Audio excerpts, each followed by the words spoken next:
teman-teman semuanya, perkenalkan nama saya Rahmanisa Adiana. Saya berasal dari kelas 12-6 dan nomor absen saya 31. Yang pada kali ini saya akan menjelaskan tentang ceramah singkat saya mengenai apa aja sih tips yang menurut saya ampuh untuk meningkatkan kesabaran dan juga semangat kita dalam menghadapi berbagai macam musibah dan juga ujian yang Allah berikan kepada kita.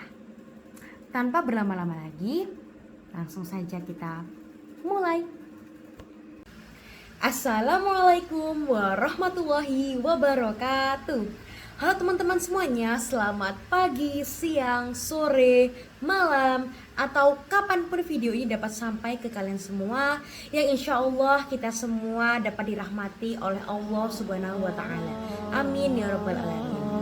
Marilah kita memuji dan mensyukuri atas kebesaran Allah Subhanahu wa Ta'ala, karena kita telah diberikan kesehatan, telah diberikan nikmat untuk hidup dan juga bernapas sampai detik ini, sehingga kalian semua dapat melihat saya di video ini. Dalam kesempatan kali ini, marilah kita menjadikan peluang yang berharga untuk mendekatkan diri kita kepada Allah Subhanahu wa Ta'ala, untuk merenungkan segala kebesaran Allah Subhanahu wa Ta'ala, dan juga untuk memperbaiki segala ibadah kita. Insya Allah dalam video ceramah saya kali ini dapat memberikan inspirasi dan juga manfaat tentunya bagi kita semuanya, yang insya Allah kita dapat melaksanakan dan menjalani segala perintah yang Allah berikan kepada kita semua, dan juga menjauhi dan menghindari segala larangannya. Amin amin ya Rabbal Alamin. Oke, dalam video saya kali ini saya akan menjelaskan dan memaparkan ceramah singkat saya tentang apa aja sih tips-tips yang menurut saya dapat meningkatkan semangat dan juga kesabaran kita dalam menghadapi musibah dan juga ujian yang Allah berikan kepada kita semua. Penasaran kan? Daripada penasaran, yuk tonton video saya sampai habis. Lanjut. Oke, sebelum kita masuk pada inti pembahasan video kali ini, mari kita merefleksikan dan merenungkan sesuatu. Saya memiliki satu pertanyaan, simpel, tergolong simpel. Apa yang kita miliki saat ini? Apakah itu harta, kedudukan, keluarga, teman, pangkat, atau badan yang sehat, atau bahkan otak yang pintar? Apapun itu, pasti akan muncul pertanyaan seperti ini. Apakah itu semua benar-benar milik kita? Apakah itu semua selamanya akan menjadi milik kita? Dan apakah itu semua merupakan hasil dari usaha kita? Dan juga apakah itu semua merupakan usaha kita yang paling hebat? Jawabannya simpel. Itu semua bukan milik kita. Kenapa? Contohnya seperti ada seseorang yang hidupnya terbilang cukup sehat, sangat sehat. Orang ini sangat menjaga kesehatan tubuhnya, mengonsumsi makanan yang menurut dia sehat, dan menjauhi segala makanan yang menyebabkan penyakit kronis. Tapi tidak dapat dipungkiri bahwa orang ini terbebas dari penyakit atau gak pernah sakit. Gak mungkin, karena pasti salah satu dari tindakan orang ini ataupun apapun yang dia makan, pasti ujung-ujungnya akan membawa dia menuju rumah sakit. Ya, gampangnya seperti itu. Bahkan sehebat dokter apapun untuk mengobati segala jenis penyakit, tapi dokter gak akan bisa untuk menghidupkan orang yang sudah meninggal. Bahkan semahal apapun obat yang kita beli, tidak akan sanggup untuk mengobati beberapa penyakit. Tidak selalu bisa ya. Nah, Jadi intinya adalah semua ini merupakan milik Allah, yang dimana Allah hanya menitipkan secercah nikmat dan secercah miliknya hanya kepada kita. Oke, sebelum kita memasuki inti dari video ini, marilah kita merenungkan dan merefleksikan tentang suatu hal. Jadi saya memiliki satu pertanyaan yang cukup simpel, yaitu adalah sebenarnya apa yang kita miliki? Apakah itu kedudukan, harta, teman, keluarga, badan yang sehat, atau bahkan otak yang cerdas? Apapun itu, pasti akan muncul pertanyaan seperti ini. Apakah itu semua merupakan milik kita? Apakah itu merupakan hasil dari usaha kita? Apakah itu semua akan selamanya melekat pada diri kita? Dan apakah itu semua merupakan usaha dari kemampuan terbaik kita? Pertanyaan ini memang patut untuk dipertanyakan bagi diri sendiri. Ya, memang semua yang kita miliki ini sejujurnya bukan milik kita, melainkan itu hanyalah titipan. Contohnya adalah sehat-sehatnya makanan yang telah dikonsumsi oleh seseorang, tidak dapat dipungkiri bahwa seseorang itu dapat selalu sehat, atau bisa dikatakan seseorang ini terbebas dari penyakit, nggak pernah sakit, dan terbebas dari yang namanya masuk rumah sakit.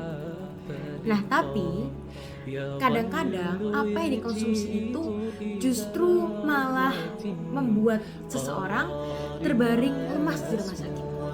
Bahkan orang sehebat dokter pun tidak dapat menghidupkan orang yang sudah meninggal. Semahal apapun obat, apapun itu, tidak selalu bisa menyembuhkan atau mengobati setiap penyakit. Sama halnya dengan kesehatan kita. Kita pun tidak dapat bebas dari yang namanya kematian. Dan juga bahkan kita pun tidak akan pernah tahu, entah itu seminggu ke depan, entah itu 1 hari ke depan, atau bahkan 1 menit ke depan, apakah kita masih bisa bernapas seperti saat ini? Sekarang saya akan mengulangi pertanyaan saya yang paling awal. Sebenarnya apa yang saat ini kita miliki? Pasti akan muncul beberapa pertanyaan lagi. Kenapa Allah memberi kita penyakit? Kenapa Allah mengambil harta kita? Kenapa Allah mengambil orang yang kita sayangi dan kita cintai? Dan bahkan akan muncul pertanyaan, kenapa Allah memberi kita ujian dan juga musibah? Pasti beberapa di antara kita akan muncul terus pertanyaan seperti itu. Ya, jawabannya simpel, cukup simpel. Ya, karena sejatinya Allah itu hanya ingin menguji seberapa besar kemampuan kita dalam menjalani dan juga melewati segala macam ujian dan juga musibah yang Allah berikan kepada kita. Sehingga dari penjelasan yang saya paparkan dapat disimpulkan bahwa dengan sangat mudahnya Allah dapat mengambil sesuatu atau apapun yang kita miliki selama ini. Allah dapat mengalahkan dan menundukkan kita dengan sangat mudahnya. Sedangkan kita tidak mempunyai daya dan kuasa untuk mengalahkan kebesaran Allah yang sungguh mulia itu. Sehingga pada akhirnya muncul Quran surat Al-Baqarah pada ayat 155 sampai 156 yang berbunyi, وَلَنَبْلُوَنَّكُمْ بِشَيْءٍ مِّنَ الْخَوْفِ وَالْجُوعِ وَنَقْصٍ مِّنَ الْأَمْوَالِ وَالْأَنفُسِ وَالثَّمَرَاتِ وَبَشِّرِ الصَّابِرِينَ الَّذِينَ إِذَا أَصَابَتْهُم مُّصِيبَةٌ قَالُوا إِنَّا لِلَّهِ وَإِنَّا إِلَيْهِ رَاجِعُونَ. Yang memiliki makna atau arti, dan kami pasti akan menguji kamu dengan sedikit ketakutan, kelaparan, kekurangan harta, jiwa, dan buah-buahan. Dan sampaikanlah kabar gembira kepada orang-orang yang sabar, yaitu orang-orang yang apabila ditimpa musibah, mereka berkata, Inna lillahi wa inna ilaihi roji'un. Sesungguhnya kami milik Allah dan kepadanyalah kami kembali. Oke, tips yang pertama dari saya adalah memperkuat keimanan dan mengingat Allah Subhanahu wa Ta'ala. Tanamkan dalam hati bahwa segala sesuatu terjadi atas kehendak Allah. Percayalah bahwa setiap cobaan adalah bagian dari rencananya yang penuh dengan hikmah.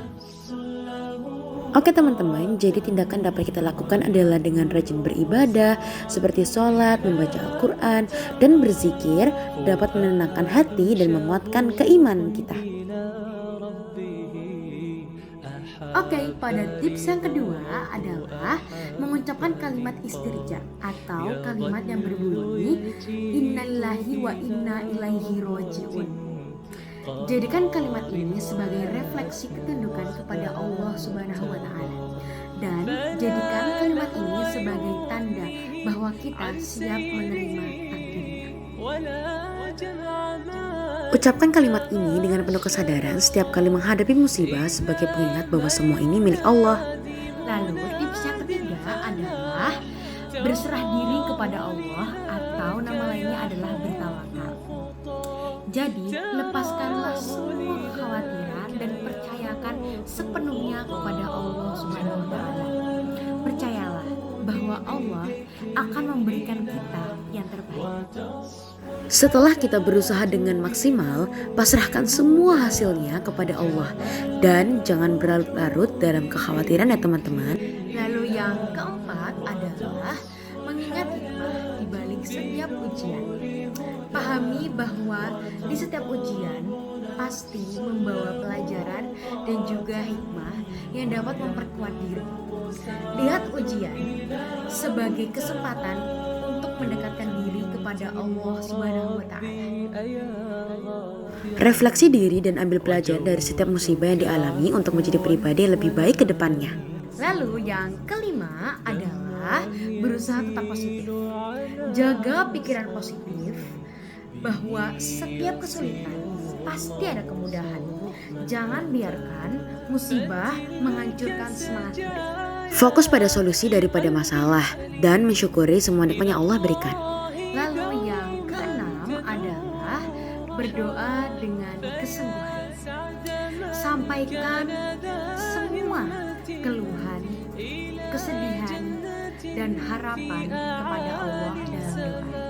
Yakinlah bahwa Allah akan mendengar dan akan memberikan yang terbaik bagi kita.